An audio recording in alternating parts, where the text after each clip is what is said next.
उन 4 शास्त्रीय भारतीय समाज शास्त्रियों के नाम बताइए जिन्होंने भारतीय समाज शास्त्र में अग्रामी योगदान दिया है। तो पहला है, कौन-सा है पहला? जीएस गुरिये, फिर दूसरा है डीपी मुखर्जी, तीसरा है एआर देसाई, फिर है एमएस श्रीनिवास। फिर लखनऊ समाजशास्त्र विभाग के त्रिदेव कौन हैं? तो राधा कमल मुखर्जी, डीपी मुखर्जी तथा डीएन मजूमदार। फिर जीवन परंपरा से क्या तात्पर्य है? तो डीपी मुखर्जी के अनुसार यह एक परंपरा है जो भूतकाल से कुछ ग्रहण कर उससे अपने संबंध बनाए रखती है, साथ ही नई चीजों को भी ग्रहण करती है। अतः एक जीवन परंपरा पुराने तथा नए तत्वों का मिश्रण है। फिर एम.एन. श्रीनिवासन और राधा कमल मुखर्जी ने कौन-कौन सी अवधारणाएं प्रतिपादित की? तो एम.एन. श्रीनिवासन द्वारा सांस्कृतिकरण, पश्चिमीकरण और प्रभुत्व जाति। फिर राधा कमल मुखर्जी द्वारा सामाजिक मूल्य की अवधारणा प्रतिपादित की गई। सामाजिक विचारधारा क्या है? तो सामाजिक विचारधारा के अंतर्गत सामाजिक विचारों, मूल्यों, विश्वासों, अभिवृत्तियों तथा सामाजिक जीवन से संबंधित समस्याओं तथा व्यवस्थाओं के संदर्भ में अवलोकन किया जाता है।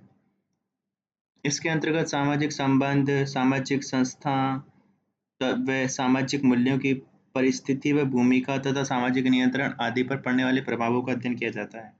फिर सामाजिक सशक्तिकरण क्या है? सामाजिक स्तरीकरण क्या है? तो समाज के भिन्न-भिन्न टुकड़े, स्तर अथवा उप समूह में अधिक्रमित व्यवस्था है, जिनके सभी सदस्य अधिक्रम में एक सामान्य स्थिति रखते हैं। स्तरीकरण का निहितार्थ है असमानता, समतावादी समाज में सिद्धांत रूप में अलग-अलग स्तर नहीं होते। फिर सतीश सवरवाल ने औपनिवेशिक भारत में आधुनिक परिवर्तन के किन्हीं 3 पक्षों की चर्चा की है। तो पहला है संचार माध्यम, संगठनों के स्वरूप तथा विचारों की प्रकृति। जाति एक अंतर्विवाही समूह है। कैसे?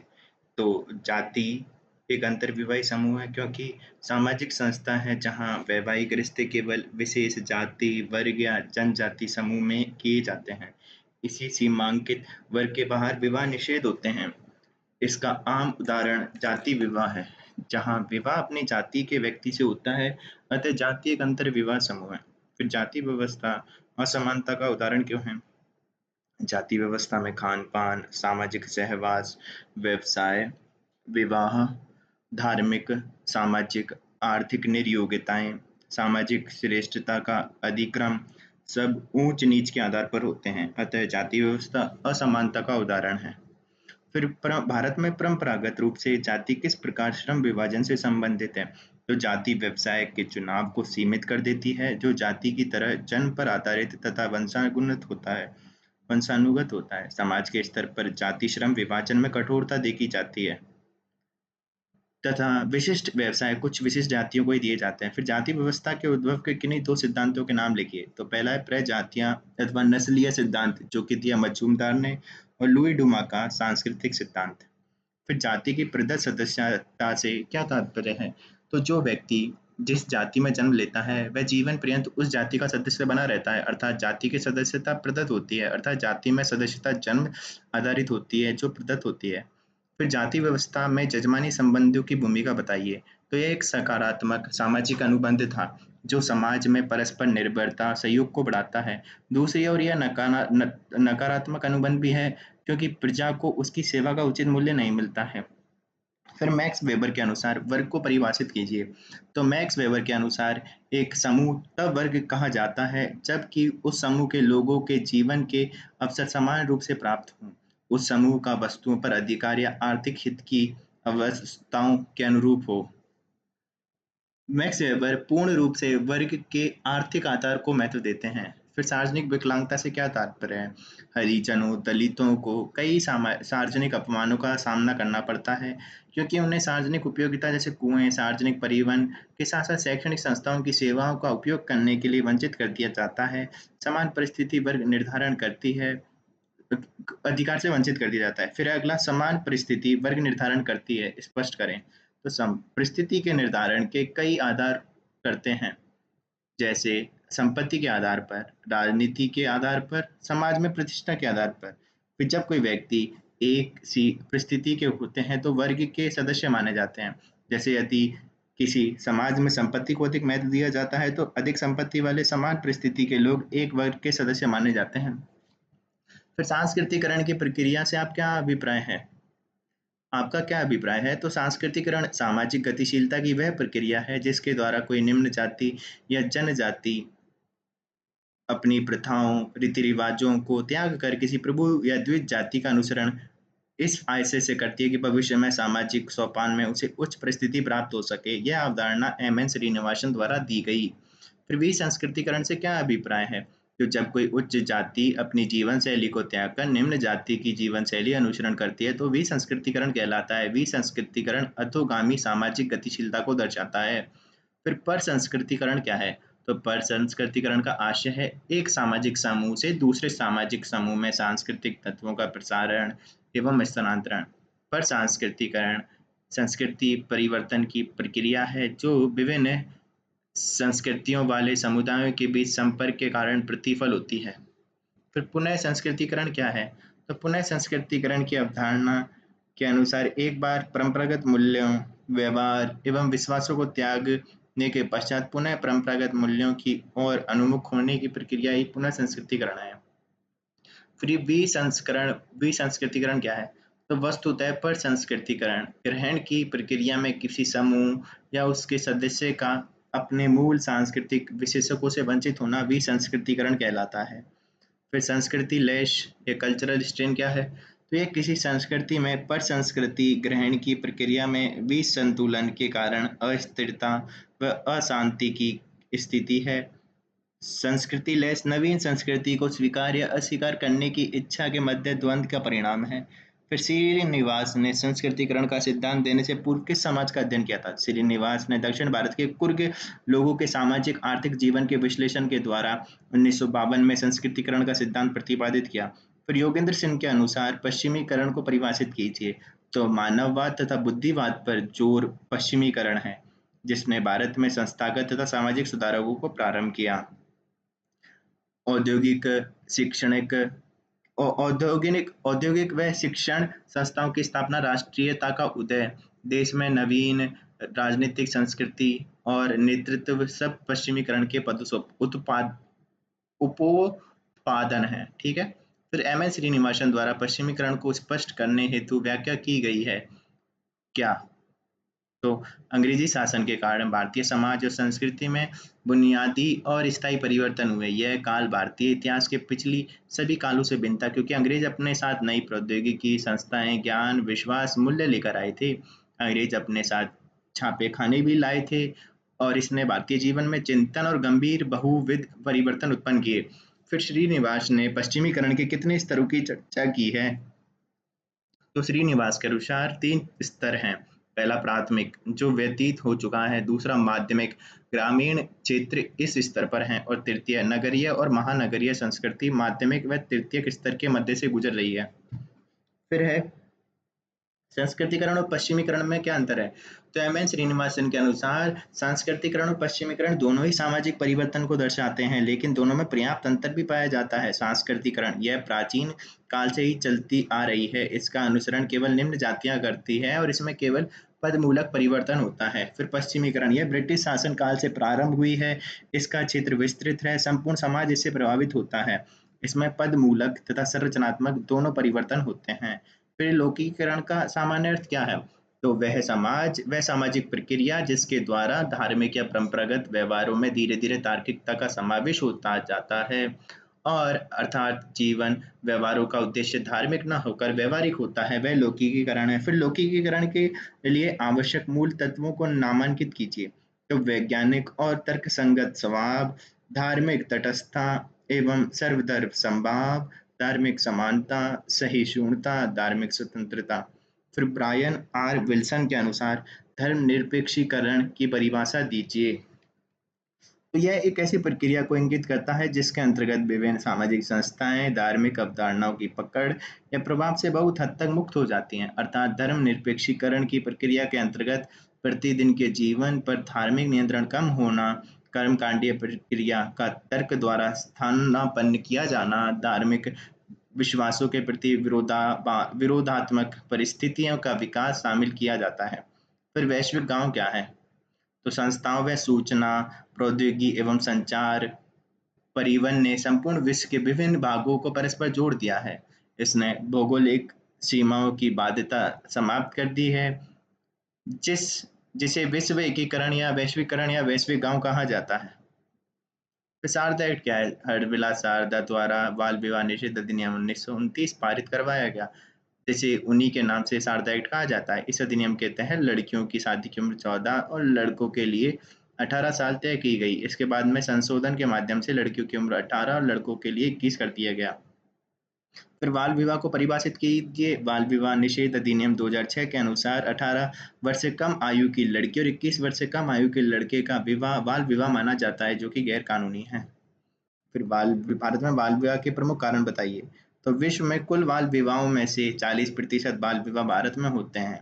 गरीबी, लड़कियों में शिक्षा का स्तर कम, पितृसत्तात्मक समाज, सामाजिक प्रथाएं व परंपराएं, लड़कियों को बोझ समझना, दहेज प्रथा व सामाजिक असुरक्षा का अभाव, जन चेतना की कमी आदि बाल विवाह के प्रमुख कारण हैं। फिर हिंदू विवाह अधिनियम 1955 के तहत तलाक के आधार बताइए। तो हिंदू विवाह अधिनियम 1955 के तहत भारत में तलाक के आधार निम्नलिखित हैं: व्यभिचार, क्रूरता, परित्याग, धर्मांतरण, मानसिक विकार, कुष्ठ रोग, यौन रोग, अवैध संबंध। फिर मुस्लिम महिलाओं को 3 तलाक से संरक्षण देने के लिए सरकार द्वारा कौन सा विधेयक लाया गया? सरकार ने 3 तलाक, तलाक ए बिद्दत पर मुस्लिम विवाह अधिकार संरक्षण, तो मुस्लिम विवाह संरक्षण अधिकार विधेयक लाया कि 2018 में, और 2018 में पेश किया। इस विधेयक में मुस्लिम महिलाओं को 3 तलाक से संरक्षण देने के साथ ऐसे मामलों में दंड का भी प्रावधान किया गया है। फिर पोक्सो एक्ट क्या है? तो पोक्सो एक्ट अर्थात लैंगिक उत्पीड़न से बाल संरक्षण अधिनियम 2012 है, जिसे बच्चों के साथ बलात्कार, यौन उत्पीड़न, यौन शोषण और पोर्नोग्राफी जैसे जघन्य अपराधों को रोकने के लिए बनाया गया है। इस कानून के तहत बच्चों के साथ पृथक पृथक अपराध हेतु पृथक दंड का प्रावधान किया है। फिर दहेज निषेध अधिनियम 1961 के अनुसार दहेज को किस प्रकार परिभाषित किया गया है? तो दहेज निषेध अधिनियम 1961 के अनुसार दहेज से दहेज से अर्थ ऐसी संपत्ति या मूल्यवान निधि से है जो विवाह करने वाले दोनों पक्षों में से किसी एक पक्ष ने विवाह की शर्त के रूप में देना या लेना स्वीकार किया हो। फिर दहेज प्रथा न केवल अवैध है बल्कि अनैतिक भी है। कथन का विवेचन करो। दहेज अवैध है। सरकार दहेज प्रथा को समाप्त करने के लिए दहेज निषेध अधिनियम 1961 लाया गया, जिसके तहत दहेज को अवैध व दंडनीय बनाया गया। दहेज अनैतिक है। यह सामाजिक बुराई और सामाजिक कलंक है, जिसने महिलाओं के प्रति घरेलू हिंसा, कन्या भ्रूण हत्या, बाल विवाह, तलाक, गरीबी, असमानता जैसी बुराइयों को जन्म दिया है और भारतीय वैवाहिक व्यवस्था को प्रदूषित किया है। फिर अगला है राजस्थान की आदिवासी जनजातियों की प्रमुख विशेषताएं बताइए, प्रमुख समस्याएं बताइए, सॉरी। तो अशिक्षा, बेरोजगारी, गरीबी, स्वास्थ्य सेवाओं की अनुपलब्धता, बुनियादी आवश्यकताओं की पूर्ति न होना, समाज की मुख्य धारा से अलगाव और समाज से भिन्न संस्कृति का होना। फिर माणिक्यलाल वर्मा, आदिम जाति शोध व प्रशिक्षण संस्थान पर संक्षिप्त परिचय दीजिए। 2 जनवरी 1964 को उदयपुर में इस संस्थान की स्थापना की गई। उद्देश्य राजस्थान की जनजातियों के सामाजिक, आर्थिक, सांस्कृतिक जीवन के अध्ययन के संबंध में अनुसंधान व प्रशिक्षण को बढ़ावा देना। फिर राजस्थान में सागड़ी प्रथा निषेध अधिनियम कब और क्यों पारित किया गया? राजस्थान में आदिवासी जनजातीय लोग सदैव ऋण में डूबे रहते थे। सेठ साहूकार पीढ़ी दर पीढ़ी इन पर सूद चढ़ाते रहते हैं और ये लोग उनके यहाँ कार्य करते रहते हैं। कार्य करने की इस प्रथा को सागड़ी प्रथा अथवा बंधुआ मजदूरी कहते हैं। इस प्रथा उन्मूलन के लिए राजस्थान सागड़ी प्रथा बंधुआ मजदूरी उन्मूलन अधिनियम 1961 लाया गया। राजस्थान के उन 4 जिलों के नाम बताइए जहां जनजाति जनसंख्या केंद्रित है। पहला है उदयपुर 15.5 लाख, बांसवाड़ा 13 लाख, डूंगरपुर 9 लाख, जयपुर 5 लाख। तो उदयपुर, बांसवाड़ा, डूंगरपुर, जयपुर।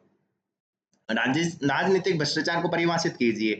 तो राजनीतिक दलों, राजनीतिक व्यक्तियों के द्वारा निजी लाभ के लिए सार्वजनिक शक्ति का दुरुपयोग करना। इसमें रिश्वतखोरी, धोखाधड़ी, गबन, भाई भतीजावाद और अनैतिक व्यवहार शामिल है। यह लोकतंत्र, निष्पक्षता और न्याय के सिद्धांतों को कमजोर करता है। इसके तहत चुनाव में काले धन का प्रयोग करना, वोटों को खरीदना, राजनीतिक लाभ के बदले कंपनियों को फायदा पहुंचाना, पूंजीपतियों से पैसे लेकर गोपनीय सूचनाएं देना, चंदे के लिए सत्ता का दुरुपयोग करना, सहयोगी और रिश्तेदारों को सार्वजनिक पद पर नियुक्त करना, भ्रष्ट राजनेताओं को पार्टी में संरक्षण प्रदान करना, निजी लोगों के लाभ के लिए नियमों में हेरफेर करना और चुनाव प्रक्रियाओं को दूषित करना। फिर सरकारी संस्थाओं में भ्रष्टाचार के मुख्य कारण क्या है? तो सरकारी संस्थाओं में मुख्य कारण है प्रजातंत्र में चुनाव प्रणाली, विस्तृत शासन व्यवस्था, स्वहित वाले राजनीतिक वर्ग का अभ्युदय, सरकार की आर्थिक नीतियां, आवश्यक वस्तुओं में कमी एवं अप्रभावी प्रशासनिक संगठन। फिर केंद्र सरकार के बेरोजगारी उन्मूलन कार्यक्रम के बारे में बताइए। तो बेरोजगारी उन्मूलन के कार्यक्रम इकोनॉमी वाले में लिखने हैं। फिर है राजस्थान में वृद्धावस्था पेंशन की पात्रता क्या है? तो राजस्थान के मूल निवासी हो, आयु महिला 55 हो, पुरुष 58 हो, समग्र स्रोतों से आय 48,000 से अधिक ना हो। फिर मुख्यमंत्री विशेष योग्यजन सम्मान पेंशन योजना की पात्रता, तो किसी भी आयु का विशेष योग्यजन जिसकी निःशक्तता 40% या उससे अधिक हो, प्राकृतिक रूप से बौने 3 फीट 6 इंच से कम हो, फिर हिजड़ापन से ग्रसित हो, राजस्थान का मूल निवासी हो, जिसकी समय की सम्मिलित वार्षिक आय कितनी 60,000 तक हो, और 75 वर्ष से कम आयु के लाभार्थी को 1,000 रुपये, 75 वर्ष से ज्यादा वालों को 1,250 रुपये, कुष्ठ रोग मुक्त बीमारी से पीड़ित व्यक्तियों को 2,500 रुपये, और फिर सिलिकोसिस बीमारी से पीड़ित लाभार्थी को 1,500 रुपये। भारत सरकार द्वारा दिव्यांगों के सशक्तिकरण हेतु किए गए 4 प्रयास, तो सुगम्य भारत अभियान, दीनदयाल विकलांग पुनर्वास योजना, विकलांग व्यक्तियों का अधिकार अधिनियम 2016, विकलांग छात्रों के लिए राष्ट्रीय फेलोशिप। फिर जानती एक बंद वर्ग है, विवेचना कीजिए। तो डी.एन. मजूमदार और T N. Madan introduction to social anthropology में जाति एक बंद वर्ग है कहकर परिभाषित करते हैं। तो कौन? डी.एन. मजूमदार और T N. Madan introduction to social anthropology में जाति एक वर्ग बंद। फिर Ketkar history of caste in India में लिखते हैं, जाति एक सामाजिक समूह है जिसकी 2 विशेषताएं हैं। सदस्यता केवल उन व्यक्तियों तक ही सीमित है जो सदस्यों से जन्म लेते हैं और इस प्रकार पैदा हुए व्यक्ति सम्मिलित होते हैं। फिर सदस्य एक कठोर सामाजिक नियम द्वारा समूह के बाहर विवाह करने से रोक दिए जाते हैं। इस प्रकार जाति के अंदर विवाह का नियम लागू होता है, साथ ही जाति के साथ व्यवसाय पेशे जुड़े होते हैं। फिर वो जाति की अवधारणा को स्पष्ट कीजिए। तो एम.एन. श्रीनिवासन द्वारा प्रभु जाति को स्पष्ट करने हेतु कौन से लक्षण बताए गए हैं? प्रभु जाति से तात्पर्य किसी क्षेत्र विशेष में पाए जाने वाली उस जाति से है जो जनसंख्या की दृष्टि से राजनीतिक व आर्थिक रूप से शक्ति संपन्न हो, जाति संस्तरण में उच्च स्थान प्राप्त हो तथा एम.एन. श्रीनिवासन के अनुसार स्थानीय प्रभु जातियां संस्कृतिकरण का आदर्श रही हैं। एम.एन. श्रीनिवासन ने अपने आलेख डोमिनेंट कास्ट इन रामपुरा में प्रभु जाति की अवधारणा स्थापित की है। इनके अनुसार प्रभु जाति होने के 3 तत्व आवश्यक हैं: पर्याप्त कृषि योग्य भूमि, संख्या में महत्वपूर्ण और जाति व्यवस्था में उच्च परिस्थिति, द्विज जाति में गिनतियां। फिर बाद में श्रीनिवासन ने पश्चिमी शिक्षा, प्रशासन में नौकरी, आय के शहरी स्रोत को भी महत्वपूर्ण माना। स्थानीय स्तर पर प्रभु जाति आर्थिक राजनीतिक विकास की महत्वपूर्ण इकाई है। फिर सांस्कृतिकरण अवधारणा का आलोचनात्मक परीक्षण कीजिए। तो सांस्कृतिकरण एक सीमित अवधारणा है। यह अवधारणा सामाजिक परिवर्तन की व्याख्या करने के लिए व्यापक नहीं है। फिर यह केवल सामाजिक सांस्कृतिक गतिशीलता की व्याख्या करती है और वह भी बहुत सीमित तरीके से। फिर यह एक प्रक्रिया है जो लघु परंपरा तक ही सीमित है। आज सत्ता अधिग्रहण और राजनीतिक भागीदारी सांस्कृतिक स्थिति से अधिक महत्वपूर्ण है। सांस्कृतिकरण से अंतर्वर्गीय शत्रुता हो सकती है। प्रभुशाली प्रभुत्वशाली जाति निम्न जाति के समूह को अपने स्थान तक नहीं पहुंचने देती। इन सभी आलोचनाओं के बावजूद हम सांस्कृतिकरण की अवधारणा को पूरी तरह से खारिज नहीं कर सकते, क्योंकि अवधारणा भारतीय समाज व्यवस्था को समझने, विशेष रूप से विभिन्न जातियों के बीच सामाजिक सांस्कृतिकरण गतिशीलता को व्यापक रूप से समझने में मददगार रहा है। हालांकि संस्कृति के जटिल पैटर्न को समझने में सांस्कृतिकरण की प्रक्रिया बहुत मददगार है। फिर धर्मनिरपेक्षता से आप क्या समझते हैं? धर्मनिरपेक्षता से हैं राज्य का कोई धर्म नहीं होगा। राज्य की दृष्टि में सभी धर्म समान होंगे। नागरिकों को अपनी आस्था के अनुसार किसी भी धर्म को मानने, उपासना करने, चंदा देने और पालन करने व प्रचार प्रसार करने पर अपनाने का अधिकार प्राप्त है तथा राज्य सभी धर्मों की धार्मिक निष्ठा का आदर करेगा। भारतीय संविधान सभी को अपने धार्मिक विश्वासों और तौर तरीकों को अपनाने की पूरी छूट देता है। सबके लिए समान धार्मिक स्वतंत्रता के इस विचार को ध्यान में रखते हुए भारतीय राज्य ने धर्म और राज्य की शक्ति को एक दूसरे से अलग रखने की रणनीति अपनाई है। धर्म को राज्य से अलग रखने की इसी अवधारणा को धर्मनिरपेक्षता कहा जाता है। मादक पदार्थों की लत से निपटने हेतु सरकार की पहलों की विवेचना कीजिए। पहला है narcotic drugs and psychotropic substance act 1985। यह किसी व्यक्ति को किसी मादक दवा या साइकोट्रोपिक पदार्थ के उत्पादन, रखने, बेचने, खरीदने, परिवहन, भंडारण, उपभोग करने से रोकता है। फिर सामुदायिक आउटरीच कार्यक्रमों पर केंद्रित नशा मुक्ति अभियान। तो 2016 में नार्को समन्वय केंद्र एनकोड को गठन किया गया। नारकोटिक नियंत्रण के लिए राज्यों को वित्तीय सहायता की योजना को पुनर्जीवित किया गया। फिर एक नया सॉफ्टवेयर यानी जब्ती सूचना प्रबंधन प्रणाली जो नशीली दवाओं के अपराधों और अपराधियों को एक पूरा ऑनलाइन डेटाबेस तैयार करेगा। फिर नशीली दवाओं के दुरुपयोग के नियंत्रण के लिए राष्ट्रीय कोष नामक एक कोष का गठन किया गया। National drug dependence treatment centre national drug dependence treatment centre की मदद से भारत में नशीली दवाओं के दुरुपयोग के रुझानों को मापने के लिए राष्ट्रीय नशीली दवाओं के लिए। फिर है नया सवेरा, नवजीवन, प्रोजेक्ट सनराइज, ऑपरेशन सीमा। ठीक है। फिर क्या जाति व्यवस्था वर्ग व्यवस्था के रूप में परिवर्तित हो रही है?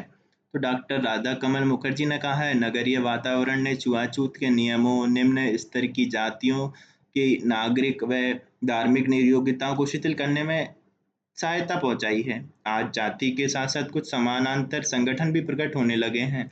आज एक और जाति के भीतर वर्ग उत्पन्न होने लगे हैं, दूसरी ओर जाति की सीमाओं को पार कर विभिन्न जातियां के लोगों के वर्ग बनने लगे हैं। फिर आधुनिक भारत में जाति व्यवस्था में परिवर्तन करने वाले कारकों का उल्लेख कीजिए। तो निम्न कारक है। पहला, कार्य क्षमता का महत्व। दूसरा, अस्पृश्यता की समाप्ति। खान पान संबंधी प्रतिबंधों का पतन। औद्योगिकीकरण। धन के महत्व में वृद्धि। नवीन कानून। नए सामाजिक वर्गों का उदय। आवागमन के साधनों का प्रभाव। व्यावसायिक परिवर्तन। राजनीतिक आंदोलन। शिक्षा में परिवर्तन आदि। फिर जाति व वर्ग के मध्य अंतर स्पष्ट कीजिए। तो जाति व वर्ग। तो जाति व्यक्ति की सामाजिक स्थिति का आकलन जन्म के आधार पर।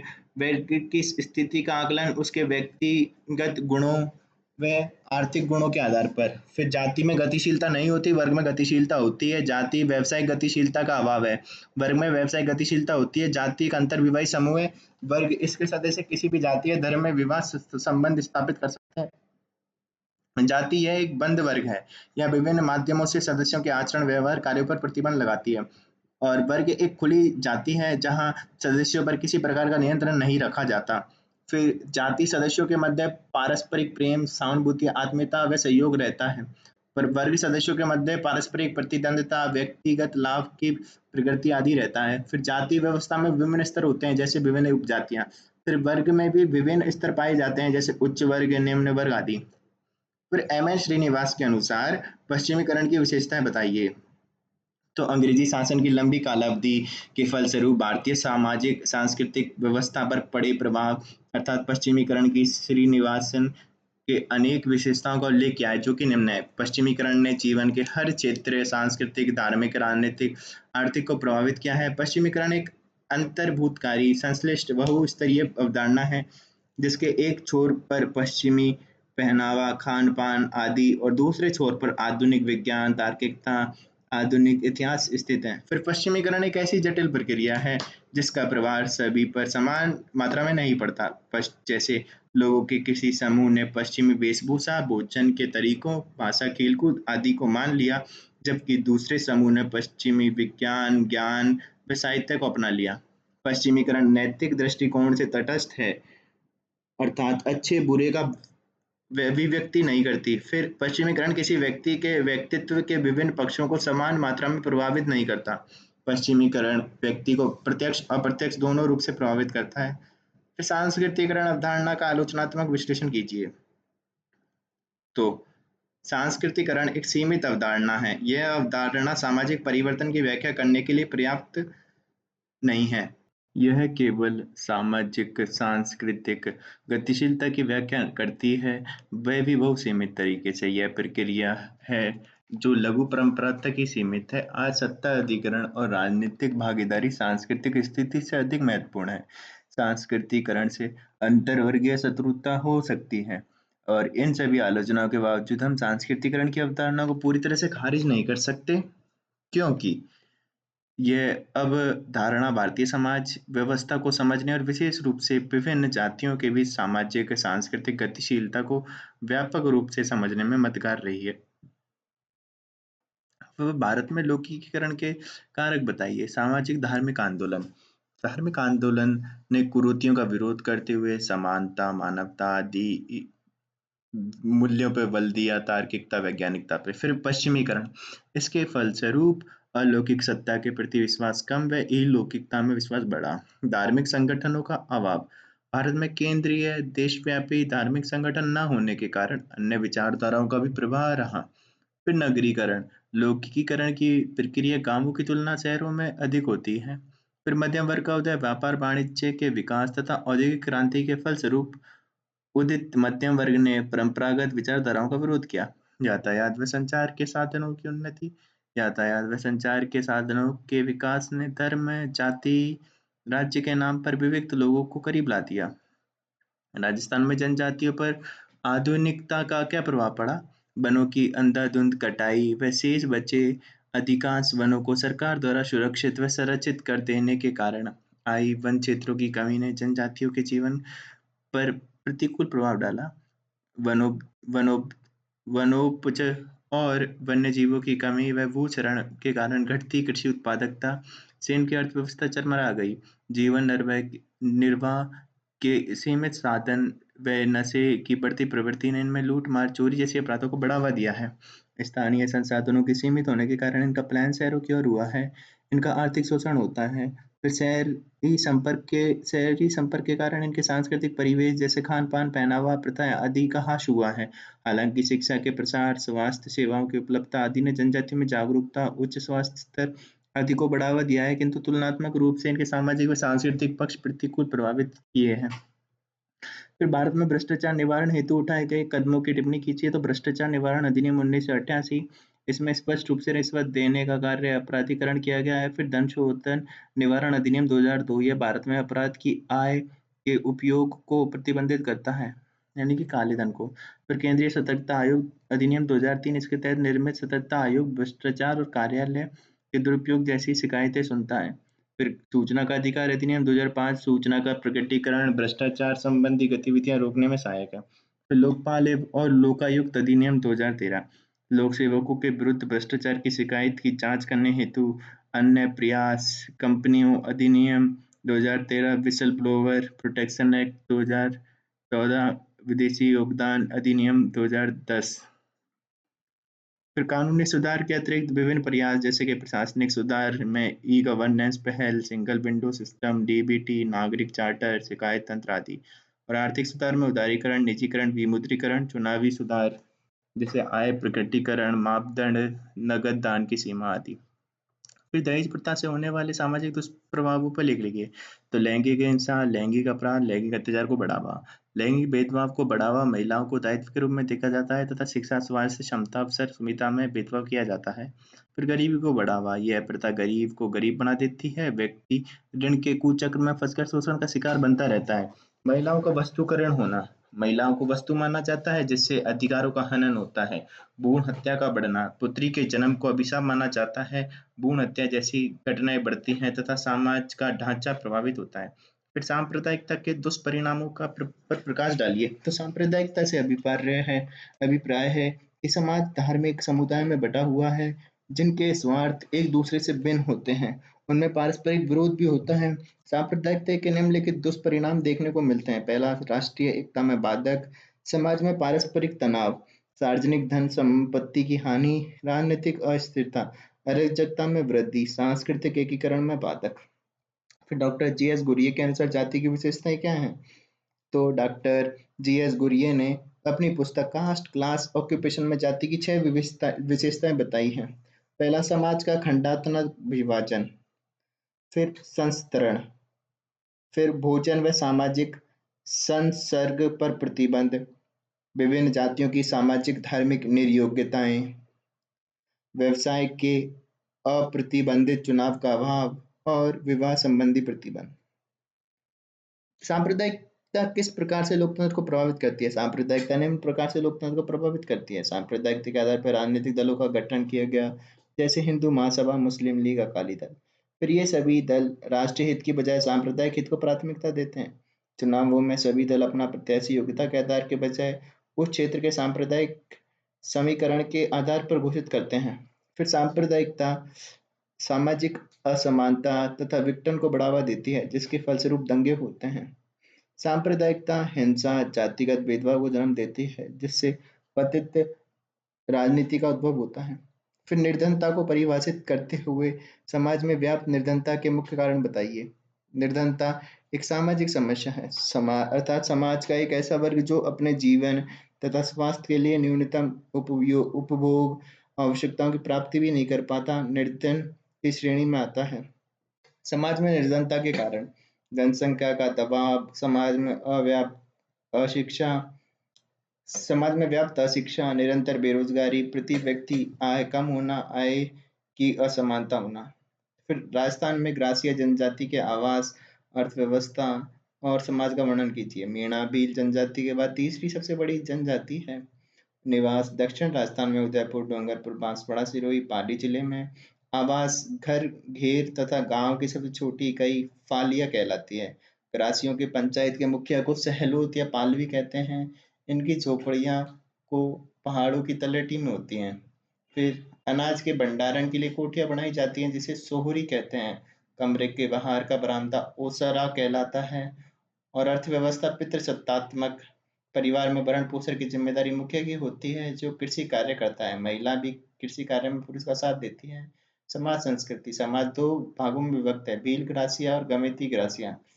होली और गणगौर प्रमुख त्योहार हैं। गणगौर पर गौर नृत्य, बालन नृत्य प्रसिद्ध है। ग्रासिया लोग शिव, भैरव, दुर्गा की पूजा करते हैं और अंधविश्वासी होते हैं। फिर महिलाओं और बच्चों के संरक्षण व कल्याण के लिए बने कानूनों के बाद भी इनके विरुद्ध बढ़ते अपराधों के क्या कारण है? तो पहला, पुरुषवादी सामाजिक संरचना यानी पितृसत्तात्मक। फिर सुभेद्यता, महिला और बच्चे अपराध के लिए सुभेद्य होते हैं। फिर प्रभावी कानूनों की अपर्याप्तता एवं विद्यमान कानूनों का प्रभावी क्रियान्वयन का अभाव। जागरूकता का अभाव, महिला व बच्चों के संरक्षण के नियम एवं कानूनों की जानकारी सीमित है। फिर पुलिस एवं न्यायपालिका की उदासीनता, अधिकांश महिला कमजोर स्थिति में हैं, वे समय के प्रति हुए अत्याचार के विरुद्ध आवाज नहीं उठा पाती।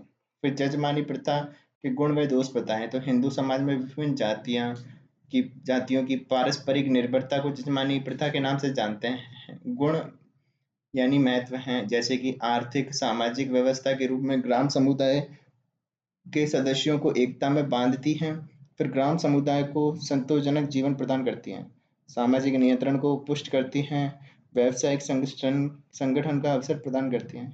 व्यक्ति को सुरक्षा प्रदान करती है। फिर दोष क्या है? स्थिर, अपरिवर्तनशील और अगतिशील है।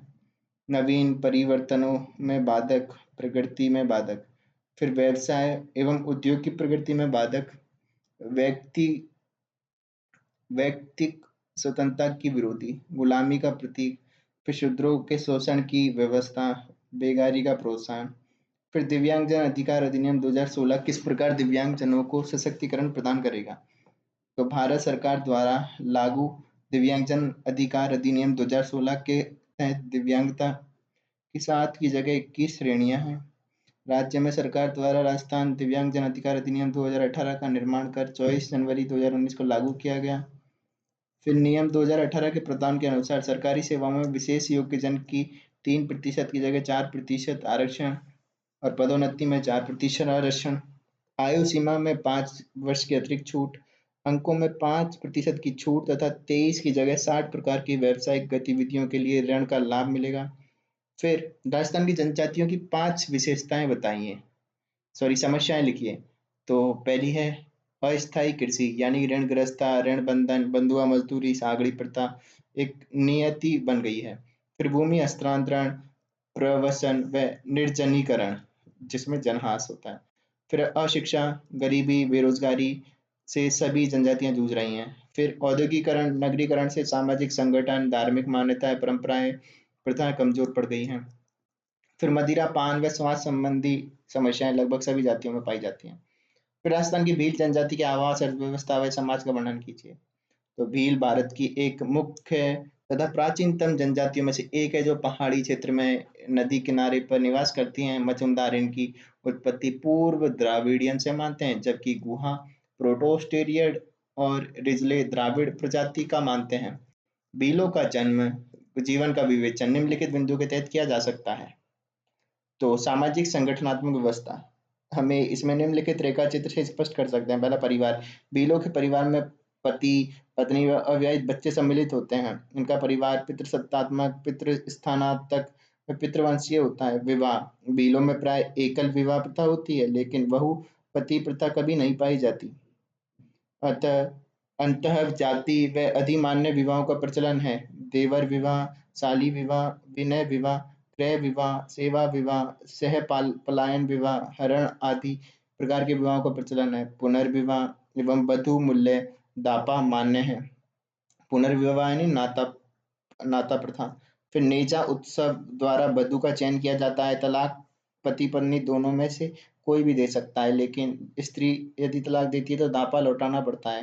फिर राजनीतिक संगठन, यह जनजाति अनेक छोटे छोटे समूह, जिनको फला में बटी होती है। फला का मुखिया वंशाओं या दत्तवी कहलाता है। पाल में सभी भील एक गोत्रीय होते हैं। इनका मुखिया गमेती कहलाता है तथा अन्य महत्वपूर्ण व्यक्ति भोपा, देवालो या व भगत होता है। पारस्परिक व पारंपरिक मामलों के परंपरागत पंचायतों का निर्णय अंतिम एवं मान्य होता है। फिर आर्थिक जीवन, भील स्वभाव से घुमक्कड़ स्थानांतरित कृषि वाले जनजाति है। वे बहुत अच्छे शिकारी होते हैं। महिला लघु वनोपज एकत्रित करती हैं, बेचकर जीवन यापन करते हैं। वर्तमान भील स्थायी कृषि की ओर तेजी से उन्मुख हुए हैं, जो अर्थव्यवस्था का मुख्य आधार है। फिर आवास, भील लोग अपने घर को कू अथवा टापरा कहते हैं, जो घास फूस, मिट्टी, खपरेल के बने होते हैं। टापरा के बाहर बने बरामदे को डाड़िया या डहलिया कहा जाता है। बहुत से झोपड़े मिलकर फला का निर्माण करते हैं। अनेक फला मिलकर पाल का निर्माण करते हैं। खाद्यान्न संग्रह के लिए मिट्टी के 3-4 ड्रम यानी कबलियां होती हैं। इन्हें से जुड़ी हुई आटा पीसने की घट्टी होती है। फिर धार्मिक संगठन, इनमें हिंदू देवी देवताओं की पूजा का प्रचलन बड़ा है। साथ ही जैन तीर्थंकर ऋषभ देव को भी ये अपना आराध्य देव मानते हैं। हिंदू त्योहारों, रीति रिवाजों एवं स्थानीय प्रभुओं को मानते हैं। भील जनजाति की समस्याएं, जनसंख्या वृद्धि, दबाव, पड़ोसी कृषक समुदाय द्वारा इनकी भूमि का अतिक्रमण, वनाधिकारियों का उत्पीड़न, साहूकार व्यापारियों एवं ठेकेदारों द्वारा शोषण, दुर्गम निवास, गरीबी, अशिक्षा, कृषि भूमि का अभाव, नवीन फैशनों के प्रभाव से अधिक खर्चा। फिर नाता प्रथा में महिला का एक पशुवत क्रय विक्रय किया जाता है। लूटपाट आदि इनकी वर्तमान समस्याएं हैं। फिर अनुसूचित जनजातियों के कल्याण हेतु संवैधानिक प्रावधान, तो अनुच्छेद 15 राज्य, धर्म, जाति, लिंग, जन्म स्थान के आधार पर किसी व्यक्ति के साथ भेदभाव नहीं करेगा। फिर अनुच्छेद 16(4) नौकरियों में अनुसूचित जनजाति के लिए आरक्षण। फिर अस्पृश्यता का अंत, अनुच्छेद 17। अनुच्छेद 19 व्यवसाय अपनाने की स्वतंत्रता। अनुच्छेद 25 सार्वजनिक धार्मिक स्थल में सभी जातियों के लिए खोलना। फिर अनुच्छेद 29 भाषा, लिपि, संस्कृति का संरक्षण। अनुच्छेद 46 राज्य पिछड़े वर्ग के शैक्षणिक व आर्थिक हितों को बढ़ावा देना। 5वीं अनुसूची जनजातियों के लिए विशिष्ट प्रावधान। 6ठी अनुसूची असम, मेघालय, त्रिपुरा, मिजोरम के जनजाति समुदाय के लिए विशिष्ट प्रावधान। अनुच्छेद 330, 332 संसद में विधायिका में आरक्षण। और 338 अनुसूचित जनजाति के लिए राष्ट्रीय आयोग का प्रावधान। अनुच्छेद 342 राष्ट्रपति संबंधित राज्य के राज्यपाल से विचार विमर्श करके पश्चात जनजाति को अनुसूचित जनजाति घोषित कर सकता है।